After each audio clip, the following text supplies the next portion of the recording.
Hi, this is Komal Chaudhary and very good morning. I welcome to all at the YouTube channel GS365 और आज का हमारा session current affairs का रहने वाला है, जहां हम पहले देखेंगे आज के इंपॉर्टेंट टॉपिक्स कि हम कौन कौन से टॉपिक्स को कवर करने वाले हैं। फिर हम बहुत ही डिटेल में उन टॉपिक्स को देखेंगे।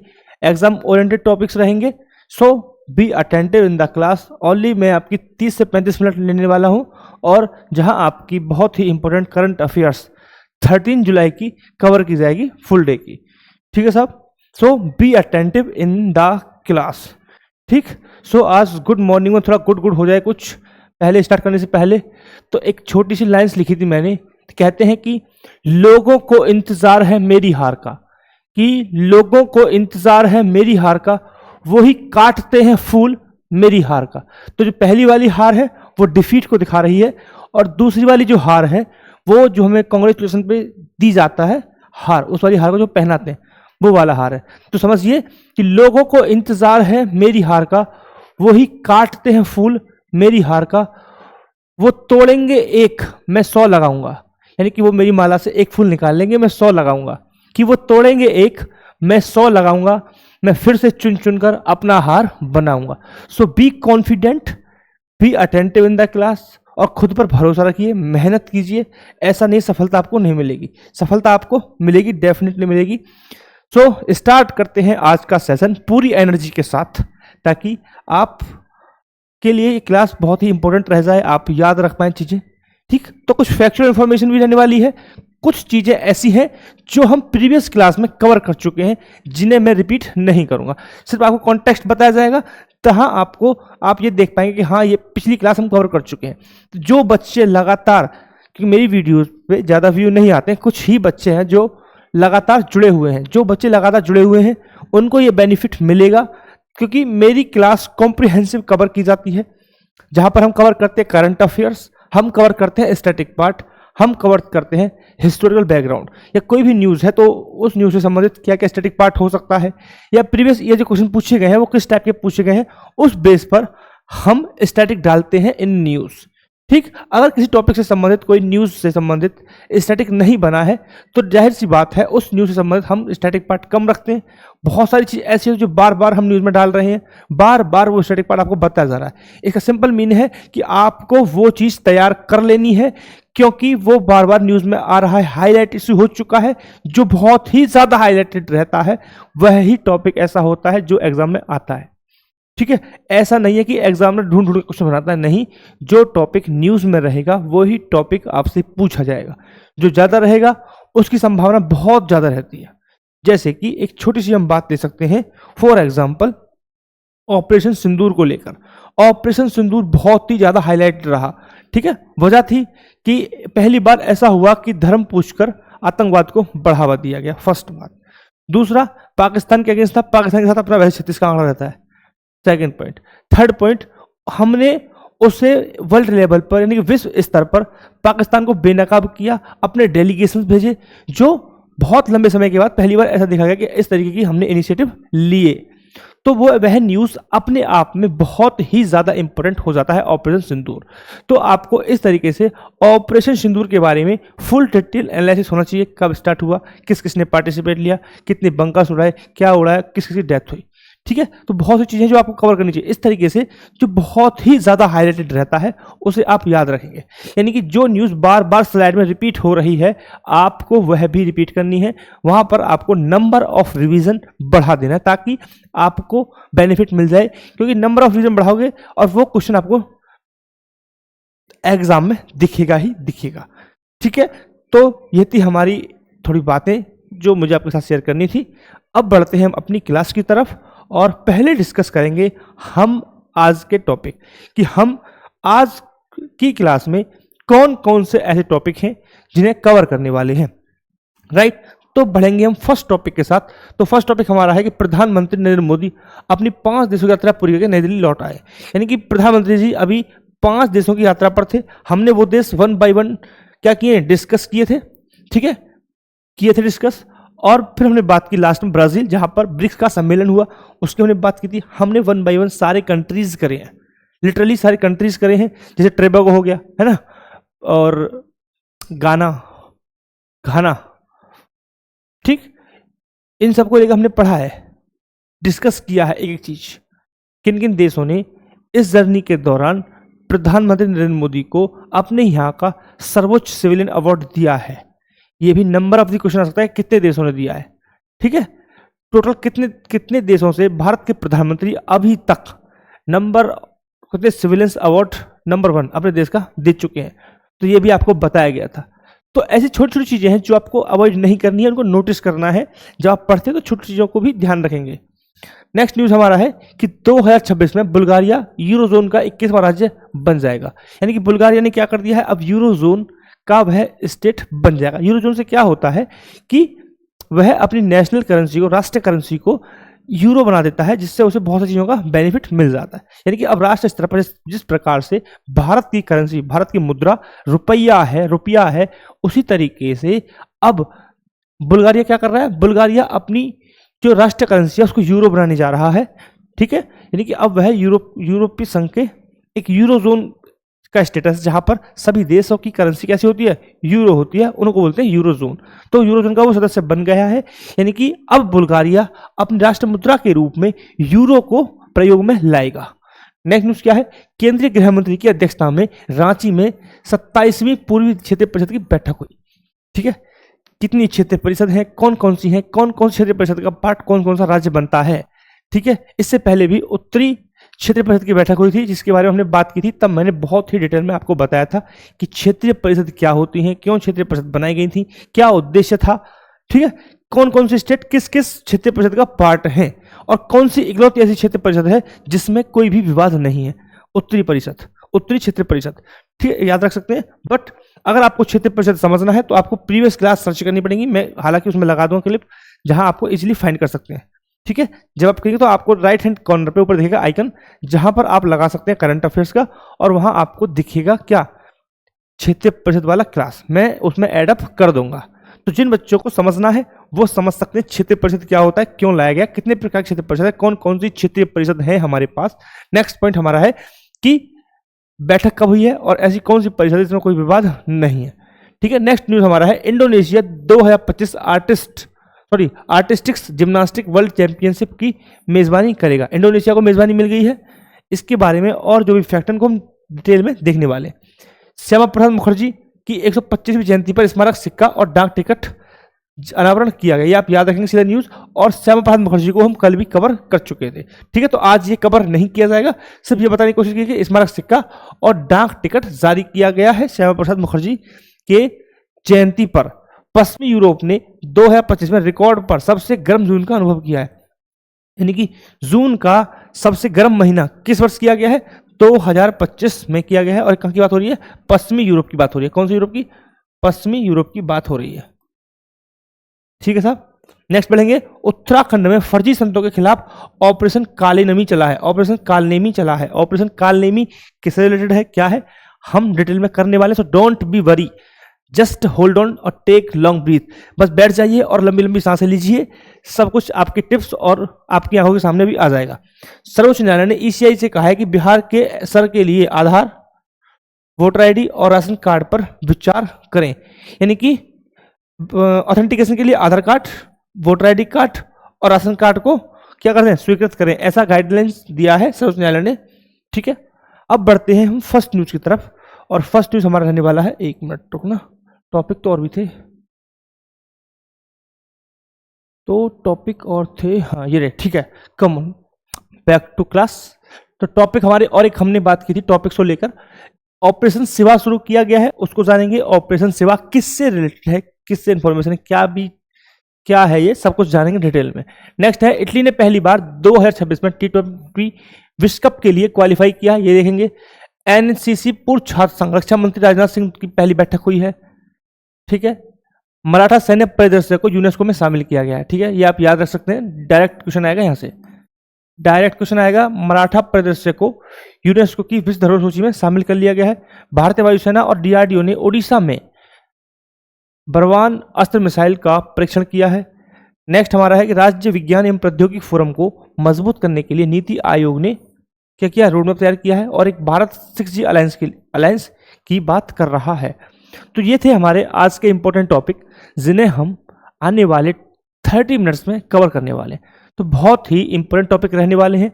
आई request to everyone please be attentive in class. मैं हमेशा कहता हूँ क्लास को अटेंटिव कीजिए, क्योंकि मैं एक चीज़ मुझे बहुत आई डैम श्योर और dam confident, very very confident कि पढ़ने की दिक्कत किसी को नहीं है, दिक्कत है कंटेंट की, क्योंकि ज़्यादा स्मार्ट बन जाते हैं कुछ लोग। एक चीज़ समझिए कि किताब और जो पारंपरिक तरीके हैं उनको कोई कभी रिप्लेस नहीं कर सकता है। एआई आ जाएगा, आने तो एआई आपको डाटा दे सकता है, लेकिन एग्जाम में आप लिखेंगे तो आपको अपने दिमाग से लिखेंगे, ना कि एआई से लिखेंगे। ठीक है, तो भाई मेरे किताबों को और जो पारंपरिक तरीके हैं पढ़ने के, उन्हें कोई भी रिप्लेस नहीं कर सकता है। मैं डैम श्योर हूँ इस चीज़ के लिए। तो आप पढ़िए, खुद से मेहनत कीजिए, और जो इधर उधर की चीज़ें हैं जैसे कि बड़े भैया ज्ञान देने वाले होते हैं उनसे थोड़ा सा बच के दीजिए। अपने आप पे भरोसा रखिए एंड एक टारगेट और एक स्ट्रेटजी तैयार कीजिए, खुद को तैयार कीजिए, अपने अकॉर्डिंग स्ट्रेटजी बनाइए, एग्जाम के अकॉर्डिंग बनाइए, टारगेट सेट कीजिए, उन टारगेट्स को पूरा कीजिए। ठीक है, दूसरी बात, अगर किसी दिन नहीं हो रहा तो परेशान नहीं होना है। ठीक, अगर देखो जब आप टेस्ट सीरीज देते हैं ना, जब आप टेस्ट सीरीज देते हैं तो ऐसा होता है कभी कभी आपको बहुत अच्छे नंबर आएंगे, तो उस दिन ऐसा नहीं करना है कि अब तो हम दरोगा बन ही गए, एसएचओ साहब अब तो बन ही गए हम, और किसी दिन नंबर नहीं है तो सुसाइड कर लेंगे हम। ऐसा नहीं करना है खुद को। वो कहते हैं ना कि ताकत के साथ संयम जरूरी होता है। जब आपके पास अच्छे स्कोर आ रहे हैं तो आपको संयम रखना है, अपनी तैयारी लगातार स्टार्ट रखनी है, उसी पेस से हो सके तो बढ़ाना है। ठीक है, तो इसे कहते हैं ताकत के साथ संयम रखना, क्योंकि जब ताकत आती है तो होश भूल जाते हैं लोग, जब होश भूल जाते हैं तो गलती करते हैं, और गलती में फिर क्या होता है, नुकसान हो जाता है। तो मैं फिर से कहूँगा, पावर के साथ संयम रखना ज़रूरी होता है। तो पावर के साथ संयम रखिए और अपनी पढ़ाई लगातार करते रहिए। ठीक है, तो अब हम डिस्कस करेंगे न्यूज़, फर्स्ट न्यूज़ के साथ। और फर्स्ट न्यूज़ हमारा ये रहा, प्रधानमंत्री नरेंद्र मोदी अपनी 5 देशों की यात्रा पूरी करके नई दिल्ली लौट आए हैं। उन्होंने किन देशों की यात्रा की थी? घाना, त्रिनिदाद टोबैगो, अर्जेंटीना, ब्राज़ील और नामीबिया। इन 5 देशों का उन्होंने दौरा किया था, और इस यात्रा के दौरान उन्होंने देशों के नेताओं और के साथ साथ उच्च स्तर की बैठकें की, क्योंकि सिंपल सी बात है, राष्ट्राध्यक्ष जा रहे हैं, यानी कि सरकार के प्रमुख, यानी सरकार प्रमुख जा रहे हैं। राष्ट्राध्यक्ष तो राष्ट्रपति साहब होते हैं, लेकिन सरकार प्रमुख तो है ही। ठीक है, तो जाते हैं तो उच्च स्तरीय बैठक करेंगे, और इनका टॉपिक क्या रहेगा, क्या चर्चा का विषय क्या रहेगा, है ना? मूल हमारा क्या रहता है? हमारा रहता है आर्थिक सहयोग, इकोनॉमिक कंजर्वेशन, कॉपरेशन, यानी कि आर्थिक सहयोग की बात की जाती है, राइट? तो हमारा मूल विषय क्या रहता है? आर्थिक सहयोग। क्या रहेगा? आर्थिक सहयोग बढ़ाने पर बात की इन्होंने, आर्थिक सहयोग को बढ़ाने पर बात की। ब्राजील में उन्होंने रियो डी जेनेरियो में आयोजित ब्रिक्स शिखर सम्मेलन में क्या किया? पार्टिसिपेट किया। तो क्वेश्चन सिंपल आ सकता है कि ब्रिक्स शिखर सम्मेलन कहां पे हुआ है? रियो डी जेनेरियो में। कहां पे हुआ है? रियो डी जेनेरियो में हुआ है। रियो डी जेनेरियो में हुआ है। कहां पड़ता है ये? ब्राजील में। कहां पे है? ब्राजील में है। ठीक है साहब, क्लियर है? पॉइंट क्लियर है, राइट? तो मुझे बताइए कि ब्रिक्स शिखर सम्मेलन में पार्टिसिपेट करने गए थे प्रधानमंत्री साहब, तो उन्होंने क्या उद्देश्य है, इन यात्रा के क्या मायने हम निकाल सकते हैं?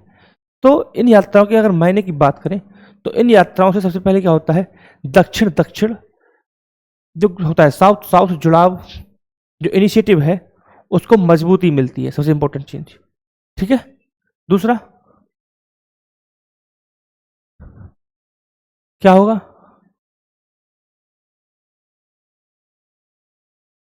सबसे इंपॉर्टेंट चीज तो ये थी ना, क्योंकि आप सभी को पता है कि पूरी दुनिया को ग्लोबल नॉर्थ और ग्लोबल साउथ में बांटा हुआ है।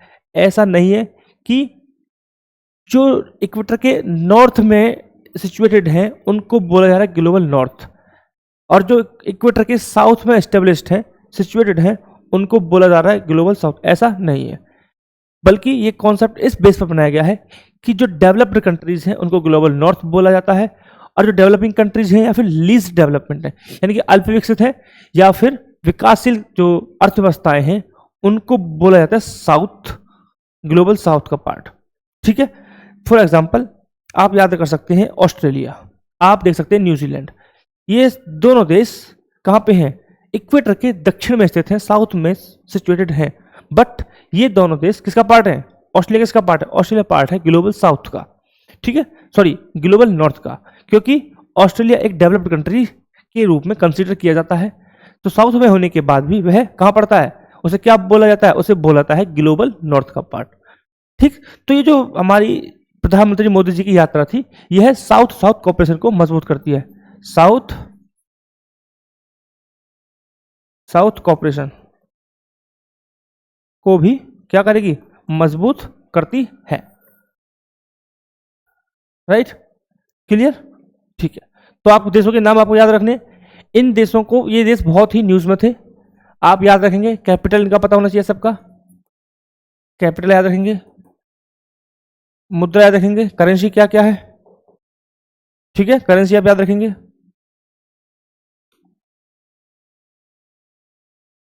ठीक है, और आप याद रखेंगे इन्हें मैप पर, आपको ये मैप पर पता होना चाहिए।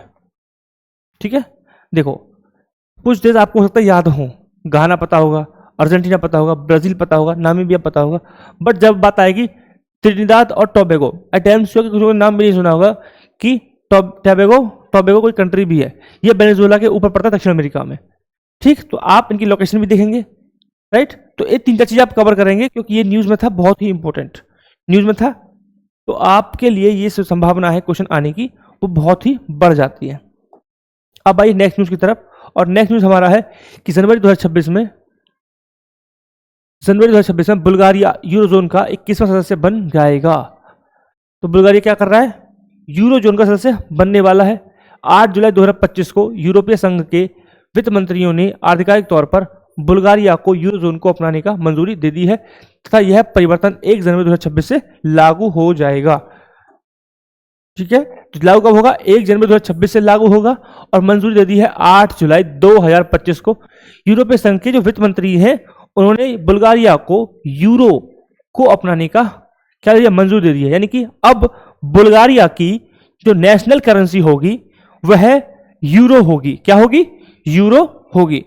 ठीक है, इस कदम के साथ बुल्गारिया यूरोजोन का 21वां सदस्य बन जाएगा। कितने सदस्य बन रहा है बेटा?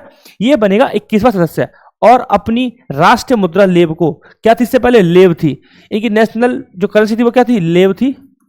अब किसे चेंज कर दिया है? इन्होंने कर दिया है यूरो से चेंज कर दिया है। अब यूरोजोन का पार्ट बन गए हैं, तो इनकी नेशनल करेंसी बन जाएगी क्या? यूरो। क्या बन जाएगी? यूरो। जब कोई भी देश यूरोजोन का पार्ट बनता है तो क्या चेंजेस आते हैं? सबसे इंपॉर्टेंट चेंज आता है कि वह अपनी नेशनल करेंसी के रूप में यूरो को मान्यता देता है और फिर उसका प्रयोग करता है। 64 लाख की आबादी वाले इस देश ने यूरोपीय संघ में शामिल होने के लगभग 19 साल बाद बुल्गारिया ने लेव से यूरो को अपनाया है। ठीक है, तो एक इंपॉर्टेंट चीज याद रखिएगा कि बुल्गारिया यूरोपीय संघ का पार्ट है। तो बुल्गारिया यूरोपीय संघ का पार्ट है।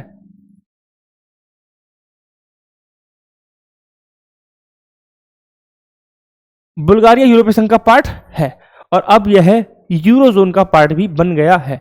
तो यह है हमारी न्यूज। Clear point? क्लियर है? क्लियर? चलो अब बढ़ते हैं हम नेक्स्ट न्यूज की तरफ, और नेक्स्ट न्यूज हमारा है कि केंद्रीय गृह मंत्री की अध्यक्षता में रांची में, कहां पे हुआ है ये? रांची में हुई है। रांची में हुई है, याद रखेंगे आप, रांची में हुई है 27वीं पूर्वी क्षेत्रीय परिषद की बैठक हुई है, और अध्यक्ष कौन है? केंद्रीय गृह मंत्री, यानी कि अमित शाह जी। कौन है साहब? अमित शाह जी हैं। अमित शाह जी हैं। 10 जुलाई को केंद्रीय गृह मंत्री अमित शाह की अध्यक्षता में रांची में 27वीं पूर्वी क्षेत्रीय परिषद की बैठक उच्च स्तरीय सुरक्षा व्यवस्था के साथ हुई। 4 पूर्वी राज्य झारखंड, बिहार, उड़ीसा और पश्चिम बंगाल के कुल 17 प्रतिनिधियों ने चर्चा में भाग लिया। यानी कि पूर्वी क्षेत्रीय परिषद की अगर हम बात करें तो कौन कौन से स्टेट इसका हिस्सा होते हैं? पता है कौन कौन से स्टेट इसका हिस्सा होते हैं? तो झारखंड, बिहार, उड़ीसा और पश्चिम बंगाल को पूर्वी क्षेत्रीय परिषद का हिस्सा माना जाता है, और इसमें 70 प्रतिनिधियों ने पार्टिसिपेट लिया। इससे पहले उत्तरी क्षेत्रीय परिषद की भी बैठक हुई थी, जिसकी अध्यक्षता अमित शाह जी ने की थी। जब हमने वो कवर किया था तो हमने बात की थी और क्षेत्रीय परिषदों के बारे में हमने बात की थी। आपको वीडियो देखना पड़ेगा जहां आप बहुत ही डिटेल में इन चीजों को समझ सकते हैं कि क्षेत्रीय परिषद को क्यों लाया गया था, क्या उद्देश्य था, कि कौन कौन सी क्षेत्रीय परिषद हैं और कौन सी ऐसी क्षेत्रीय परिषद है जिसमें कोई विवाद ही नहीं है। ठीक है, यानी कि क्षेत्रीय परिषदों को लाया इसलिए गया था कि जो क्षेत्र स्तर पर विवाद होते हैं, ठीक है, उन विवादों को समाप्त करने के लिए एक मंच के रूप में क्षेत्रीय परिषद को बनाया गया था और इसकी अध्यक्षता की जाती है गृह मंत्री के द्वारा, केंद्रीय गृह मंत्री के द्वारा इसकी अध्यक्षता की जाती है। ठीक है, तो अभी हम जो बात कर रहे हैं, किसकी बात कर रहे हैं, हम बात कर रहे हैं पूर्वी क्षेत्रीय परिषद की। किसकी बात कर रहे हैं, पूर्वी क्षेत्रीय परिषद की हम बात कर रहे हैं, जिसकी बैठक हुई है कब, जिसकी बैठक हुई है 10 जुलाई को। और अध्यक्षता कौन थे, अध्यक्ष कौन थे साहब, अध्यक्ष थे अमित शाह जी, अमित शाह जी, सब कुछ लिखा हुआ है। So don't worry. कौन कौन से स्टेट्स का पार्ट है, झारखंड, बिहार, उड़ीसा और पश्चिम बंगाल इसका पार्ट है। ठीक है साहब, क्लियर पॉइंट, क्लियर। अगर हम बात करें तो मुझे बताइए सबसे पहले कि इस परिषद में उड़ीसा का प्रतिनिधित्व किसने किया। ज्यादातर ऐसा होता है कि इन परिषदों में मुख्यमंत्री या उप मुख्यमंत्री अपने राज्य का प्रतिनिधित्व करते हैं, अपने राज्य के रिप्रेजेंटेटिव के रूप में क्षेत्रीय परिषद में उपस्थित होते हैं। ठीक है साहब, तो याद रखेंगे झारखंड, बिहार, उड़ीसा, पश्चिम बंगाल पूर्वी क्षेत्रीय परिषद का हिस्सा है। बैठक हुई है 10 जुलाई को और अध्यक्षता कौन करता है, अमित शाह जी करते हैं, गृह मंत्री बेसिकली इसकी अध्यक्षता करते हैं। ठीक है, क्लियर। अब हम बात करेंगे, नेक्स्ट न्यूज हमारा है कि Indonesia 2025 artistic gymnastics world champion की मेजबानी करेगा। कौन, इंडोनेशिया करने वाला है। कौन करने वाला है, इंडोनेशिया करने वाला है। 19 से 25 अक्टूबर तक चलेगी है। ठीक है, जकार्ता के सेनायन में 2025 आर्टिस्टिक जिम्नास्टिक विश्व चैंपियन की मेजबानी करेगा। तो 2025 आर्टिस्टिक जिम्नास्टिक वर्ल्ड चैंपियनशिप 2025 की मेजबानी इंडोनेशिया करने वाला है। यह पहली बार है जब कोई दक्षिण पूर्व एशियाई, कौन, दक्षिण पूर्व एशियाई, दक्षिण पूर्वी एशियाई कंट्री, एशियाई देश पहली बार मेजबानी कर रहा है, पहली बार मेजबानी करेगा।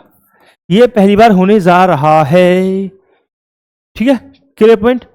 इंडोनेशिया जिम्नास्टिक महासंघ ने घोषणा की है कि चैंपियनशिप के 53वें संस्करण के लिए, कौन सा संस्करण, 53वां, तो यह कौन से संस्करण की मेजबानी करने वाले हैं, बेसिकली ये बेसिकली 53वें संस्करण की मेजबानी करेंगे। किसी करेंगे, 53 संस्करण, एक सेकेंड, संस्करण की मेजबानी करने वाले हैं, 53 संस्करण की मेजबानी करने वाले हैं। और इस संस्करण में 86 देशों ने पहले ही पंजीकरण करा लिया है, यानी कि 86 तो कंफर्म है जो इसमें पार्टिसिपेट करेंगे। आमतौर पर देखा गया है कि लगभग 70 देश इसमें पार्टिसिपेट करते हैं, बट अब क्या हुआ है कि 86 देशों ने पहले ही क्या कर लिया, रजिस्टर्ड कर लिया है। और लगभग 600 से ज्यादा जो एथलीट हैं, चाहे पुरुष की बात करें चाहे महिलाओं की बात करें, वह इसमें पार्टिसिपेट लेंगे। कितने लेंगे, 600 से अधिक। शाबाश, चलो समझ में आ गया। नेक्स्ट न्यूज की तरफ बढ़ेंगे और नेक्स्ट न्यूज क्या है हमारा कि उत्तराखंड में फर्जी संतों के खिलाफ ऑपरेशन कालनेमी शुरू किया गया है। ऑपरेशन कालनेमी शुरू किया गया है।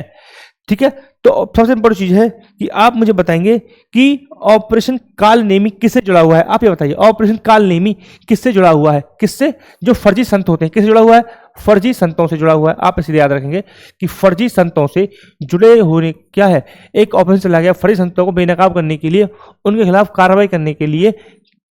फर्जी संतों क्या है, ऑपरेशन कालनेमी, क्या है, ऑपरेशन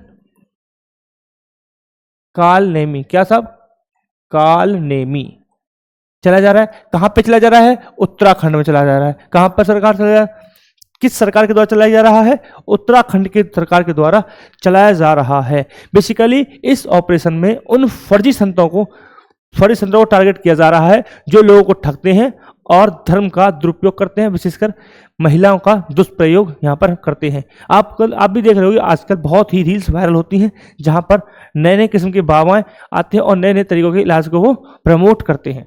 ठीक है, तो ऐसे ठगी बाबाओं को कंट्रोल करने के लिए, उनको टारगेट करने के लिए, उनके खिलाफ कार्रवाई करने के लिए ऑपरेशन कालनेमी शुरू किया गया है उत्तराखंड सरकार के द्वारा। इसका उद्देश्य क्या है बताइए? इसका उद्देश्य क्या? इसका उद्देश्य है कि जो धार्मिक शिक्षाएं हैं उनकी एक अपनी गरिमा होती है। ठीक है, उस गरिमा की रक्षा करने के लिए और जो सामाजिक सद्भाव है। देखो अभी क्या है, भारत एक धर्म सेंसिटिव देश है जहां पर हम देखते हैं कि धर्म एक बहुत ही सेंसिटिव है और उसका मिसयूज होता हुआ दिखता है। ठीक है, तो उसका मिसयूज ना हो, सेंसिटिविटी बनी रहे, ऐसा ना हो कि लोगों को धर्म से भरोसा ही उठ जाए। राइट, और धार्मिक शिक्षाएं, उनकी गरिमा है, उनका सम्मान है, उन सबको बचाने के लिए इस प्रोजेक्ट को, इस ऑपरेशन को चलाया गया है। ठीक है, अब बताइए कि कालनेमी ही इसका नाम क्यों रखा गया है? कालनेमी, अगर हम बात करें पौराणिक कथाओं में, कालनेमी एक राक्षस हुआ करता था। ठीक है, जो साधु का वेश धर के लोगों को गुमराह करता था। तो आजकल ये बाबा वही कर रहे हैं कि हम बहुत बड़े बाबा हैं और लोगों को गुमराह करते हैं, मिसयूज करते हैं। औरतों के साथ विशेषकर मिसबिहेव किया जाता है, मिसयूज किया जाता है। ठीक है, धार्मिक अंधभक्त उसे भक्ति भाव में बहकर उनको सपोर्ट करते हैं। तो ऐसे बाबाओं को क्या किया जा रहा है? टारगेट किया जाएगा ऑपरेशन कालनेमी के दोबारा। Right, clear point? चलो क्लियर तो अच्छी बात है। अब बढ़ते हैं नेक्स्ट न्यूज की तरफ, और नेक्स्ट न्यूज हमारा है कि सर्वोच्च न्यायालय ने ईसीआई से कहा है, election commission of India, electronic नहीं, इलेक्शन कमीशन ऑफ इंडिया ने से कहा है कि बिहार के सर के लिए आधार, वोटर आईडी कार्ड और राशन कार्ड पर विचार करें। सर्वोच्च न्यायालय ने कहा है कि भारत के चुनाव आयोग को बिहार में मतदाता के लिए विशेष गहन पुनरीक्षण के लिए आधार कार्ड, मतदाता पहचान पत्र और राशन कार्ड को स्वीकार करने के लिए क्या दिया है? सर्वोच्च न्यायालय ने दिशा निर्देश दिए हैं। हालांकि जो फाइनल डिसीजन रहेगा वह इलेक्शन कमीशन पर छोड़ दिया गया है। ठीक है, अगर हम बात करें योग्यता को लेकर, मतदान करने की योग्यता, पात्रता क्या हो सकती है, किसके अनुसार चेक की जाती है? तो जन प्रतिनिधित्व अधिनियम RPA act, representative act, people act 1950 की धारा 19 इस बारे में बात करती है, जहां पर सामान्य निवास की कॉन्सेप्ट है और उस आधार पर आपको वोट देने का अधिकार मिलता है। ठीक है, तो आरपीए एक्ट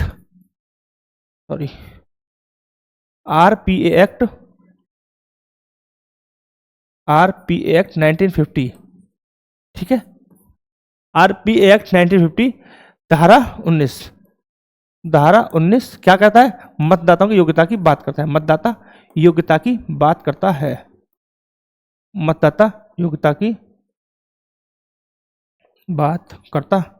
आप ये पॉइंट याद रखेंगे और कुछ आपसे लिखा हुआ है। Clear point? अब बढ़ेंगे नेक्स्ट न्यूज की तरफ, और नेक्स्ट न्यूज हमारा है कि भारतीय सेना ने ऑपरेशन सेवा शुरू किया है। क्या किया है? ऑपरेशन सेवा शुरू किया है। भारतीय सेना ने श्री अमरनाथ यात्रा की सुरक्षा के लिए एक उच्च तीव्रता वाला वार्षिक सुरक्षा अभ्यास ऑपरेशन सेवा शुरू किया गया है। तो इंपॉर्टेंट चीज क्या है कि ऑपरेशन सेवा किससे संबंधित है? अमरनाथ यात्रा से संबंधित है। अमरनाथ यात्रा से संबंधित है, जहां पर जो यात्री है उनकी सुरक्षा के लिए विशेष क्या है, एक ऑपरेशन चलाया गया है। ठीक है, क्यों चलाया गया? क्योंकि आप सभी को पता है अभी हाल फिलहाल में एक घटना हुई थी बहुत भयंकर वाली, जो बहुत ही चर्चा का विषय रही, जिसको लेकर हमने डिटेलेशन किया, बहुत अच्छे से हमने सबक भी सिखाया। राइट, तो ऐसे चिंदी लोगों के लिए जो पाकिस्तान समर्थित होते हैं, चिंदी लोग, उनसे जो खतरा है उसे देखते हुए सरकार ने, भारतीय सेना ने एक ऑपरेशन शुरू किया जिसका नाम है ऑपरेशन शिवा। ठीक है, इस ऑपरेशन में क्या होगा? जो नागरिक प्रशासन है, दूसरा मतलब सिविल प्रशासन, सेकंड जो हमारी पैरामिलिट्री है, अर्धसैनिक बल है, जैसे कि सीआरपीएफ हो गया, तो नागरिक प्रशासन, सिविल प्रशासन, सिविल एडमिनिस्ट्रेशन और सीएपीएफ के समन्वय, यानी कि वो आपस में मिलकर काम करें। इस प्रोजेक्ट में यही योजना बनाई गई, इस ऑपरेशन में यही किया गया। क्योंकि ऐसा होता है कभी कभी कि छोटी घटना भी बहुत ज़्यादा इफेक्ट कर जाती है जब समन्वय ना हो, यानी कि आपस में कोऑर्डिनेशन है नहीं और सुरक्षा बल पूरे हैं बट कोऑर्डिनेशन नहीं है, जिसकी वजह से क्या हुआ, चूक हो जाती है और उसका खामियाजा भुगतना पड़ जाता है कभी कभी। तो ऐसे ऑपरेशन से क्या हो रहा है, कोऑर्डिनेशन को बढ़ावा मिलेगा और संभावना है कि ऐसे चिंदी लोग हमारा कुछ ना बिगाड़ पाए फिर से। ठीक है साहब, अब बढ़ेंगे नेक्स्ट न्यूज़ की तरफ। और नेक्स्ट न्यूज़ है कि इटली ने पहली बार 2026 T20 विश्व कप के लिए क्वालिफाई किया है। इटली की पुरुष क्रिकेट टीम 2026 T20 विश्व कप के लिए क्वालिफाई कर ली है। ये पहला मौका है जब इटली ने यह T20 विश्व कप के लिए क्वालिफाई किया है। ठीक है, जिसका नेतृत्व करेंगे वो ऑस्ट्रेलिया के एक पूर्व क्रिकेट थे, टेस्ट क्रिकेट, जो जिनका नाम था बर्न्स, वो इसका क्या कर रहे हैं, नेतृत्व कर रहे हैं। ठीक है, दूसरा पॉइंट क्या है कि 2026 में T20 विश्व कप होना है और इसका आयोजन कौन कर रहा है, मेजबान कौन है, T20 विश्व cup, T20 world cup, T20 world cup 2026 मेजबान कौन है भाई, मेजबान कौन है, मेजबान है भारत और श्रीलंका। कौन है साहब, भारत और श्रीलंका मेजबान है, वही T20 विश्व कप 2026 की मेजबानी करने वाले हैं। ठीक है, क्लियर पॉइंट। चलो, तो ये था स्टैटिक पॉइंट और ये था न्यूज़ कि पहली बार इटली ने T20 वर्ल्ड कप के लिए क्वालिफाई किया। बहुत ही इंपॉर्टेंट न्यूज़ होगी, फर्स्ट टाइम इटली ने ऐसा किया है। अब हम बढ़ेंगे नेक्स्ट न्यूज़ की तरफ और नेक्स्ट न्यूज़ हमारा है कि एनसीसी पूर्व छात्र संघ रक्षा मंत्री राजनाथ सिंह की पहली बैठक हुई है जहां पर एनसीसी कैडेट्स संघ और दूसरा क्या है, डिफेंस मिनिस्टर की बैठक हुई है और ये फर्स्ट बैठक हुई है। इसमें क्या हुआ, राजनाथ सिंह ने नई दिल्ली में राष्ट्रीय कैडेट कोर पूर्व छात्र संघ NCCAA की पहली शासी परिषद बैठक की अध्यक्षता की है। इन्होंने पहली बार इसकी अध्यक्षता की है। NCCA क्या है, NCCAA, ठीक है, तो विश्व के सबसे बड़े, यह विश्व का सबसे बड़ा वर्दीधारी, यह विश्व का सबसे बड़ा विश्व का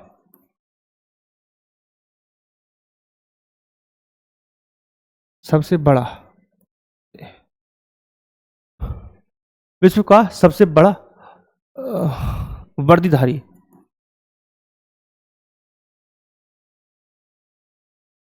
युवा संगठन है। ठीक है, तो आप ये पॉइंट याद रखेंगे। हम बात कर रहे हैं NCCAA की, जो विश्व का सबसे बड़ा वर्दीधारी युवा संगठन है। ठीक है, और इसका ये टाइटल है, इसे आगे अभी कैरी कर रहा है।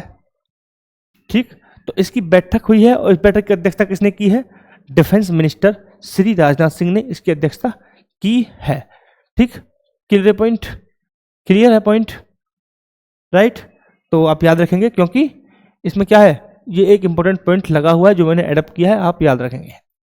नेक्स्ट न्यूज हमारा है कि सरकार IPZ के अंतर्गत मंजूर मूल संरचना परियोजनाओं को की वैधता बढ़ाएगी।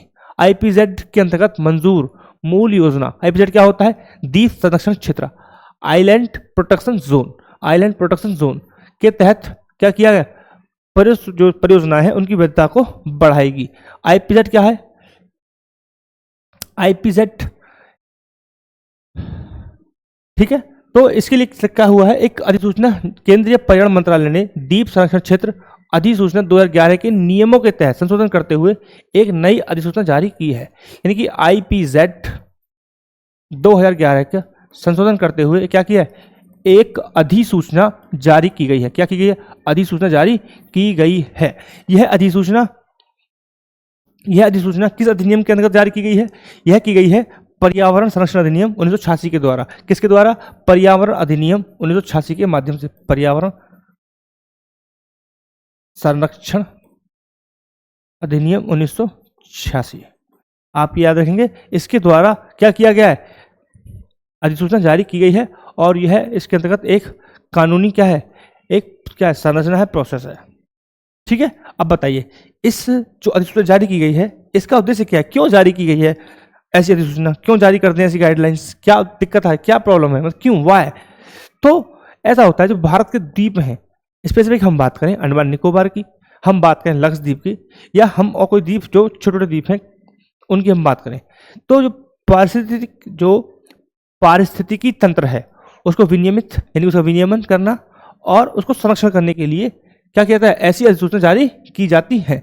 तो द्वीपों के संरक्षण के लिए, अब सिंपल लिख सकता हूं, द्वीपों के संरक्षण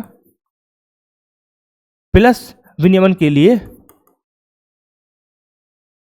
के लिए अधिसूचना जारी। ठीक है, यह अधिसूचना क्या है? एक कानूनी व्यवस्था है। किस अधिनियम के तहत? पर्यावरण संरक्षण अधिनियम 1986 के तहत यह एक कानूनी व्यवस्था है जो क्या है, जो अधिसूचना हम बात कर रहे हैं। ठीक है साहब, क्लियर पॉइंट। अब आएंगे नेक्स्ट न्यूज की तरफ, और नेक्स्ट न्यूज है कि मराठा सैन्य परिदृश्य को यूनेस्को की विश्व धरोहर सूची में शामिल किया गया है। मराठा सैन्य परिदृश्य को यूनेस्को की विश्व धरोहर सूची में शामिल किया गया है। तो भाई क्या हुआ है कि अभी पेरिस में आयोजन किया गया था किसका? WHC का। WHC world heritage committee, WHC का आयोजन किया गया था। कहां पे किया गया है? अभी हाल ही में हुआ है आयोजन WHC का। कहां पे हुआ है? पेरिस में हुआ है। कहां पे हुआ है? पेरिस में हुआ है WHC का आयोजन। ठीक है, और इस दौरान यह निर्णय लिया गया है कि मराठा सैन्य परिदृश्य को क्या दिया जाए? यूनेस्को का स्टेटस दिया जाए। और यह इसकी 27वीं बैठक थी। कौन सी थी? 27वीं बैठक थी, जिसमें यह क्या हुआ है? फाइनल हुआ है कि मराठा सैन्य परिदृश्य को क्या किया जाए? यूनेस्को का वर्ल्ड हेरिटेज का दर्जा दिया जाए। ठीक है, अगर हम बात करें इस परिदृश्य को समझें, तो इस परिदृश्य को समझे हम, तो इसका विकास कब हुआ है? इसका विकास हुआ है 17वीं सदी से लेकर के 19वीं सदी तक। कब हुआ है? 17वीं सदी से लेकर के 19वीं सदी तक इसका विकास हमें देखने को मिलता है। समय की अगर बात करें, विकास की बात करें, कालखंड की हम बात करें, तो क्या है? 17वीं से 19वीं सदी तक। तो ठीक है साहब, आप ये भी याद रख सकते समय को लेकर, अगर हिस्ट्री के पार्ट को हम समझे थोड़ा सा। ठीक है, क्लियर।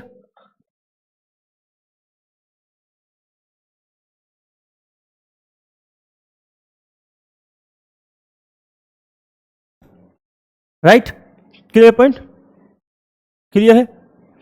तो यह जो परिदृश्य है, यह बेसिकली भौगोलिक, ठीक है, और सैनिक शक्ति को प्रदर्शित करता है। इसमें ये दिखा हुआ है। ठीक है, तो मराठा सैन्य परिदृश्य में क्या क्या है?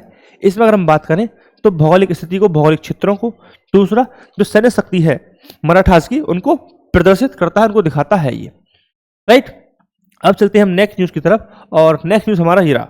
नेक्स्ट न्यूज है आपकी स्क्रीन पर, क्या है कि भारतीय वायुसेना और डीआरडीओ ने, यानी कि एयरफोर्स और डीआरडीओ ने ओडिशा में बबराम अस्त्र मिसाइल का सफल परीक्षण किया है।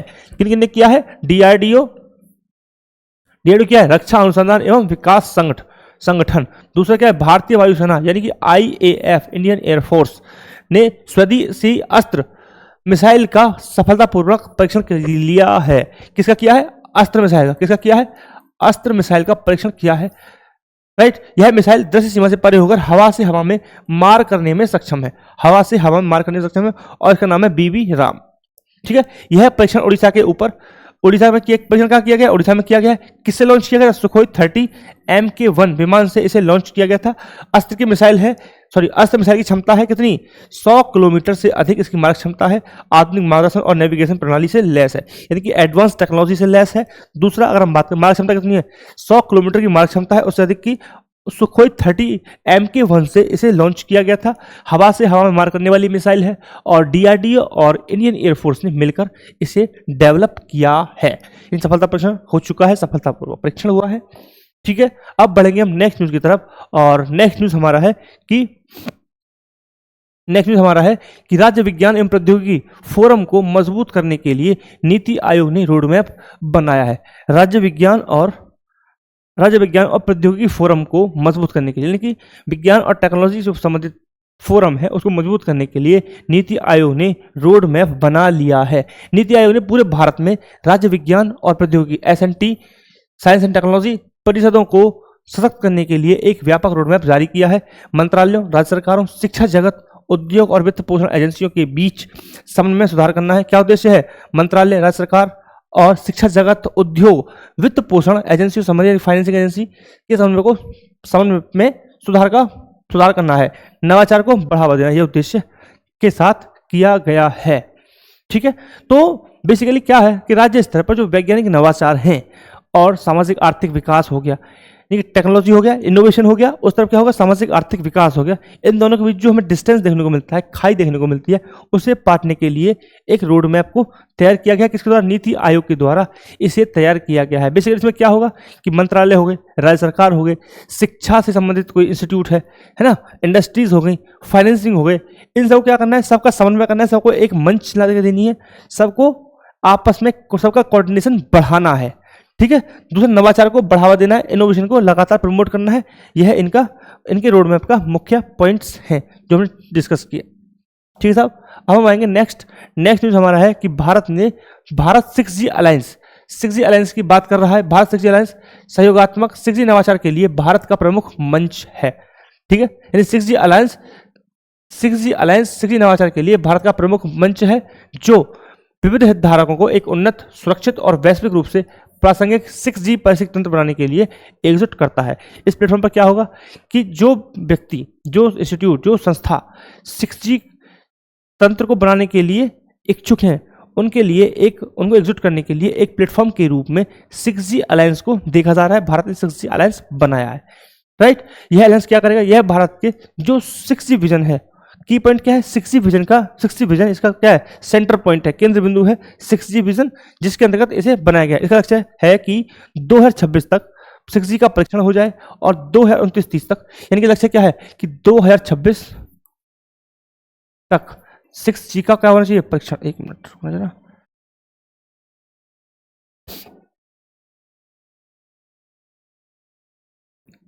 तक 6G का क्या होना चाहिए, परीक्षण हो जाए, और 2029-30 तक क्या रोल आउट हो दिया है, यानी कि रोल आउट कर दिया जाए 2029-30 तक। 2029-30 तक क्या हो जाए, रोल आउट हो जाए, कॉमर्शियल रोल आउट,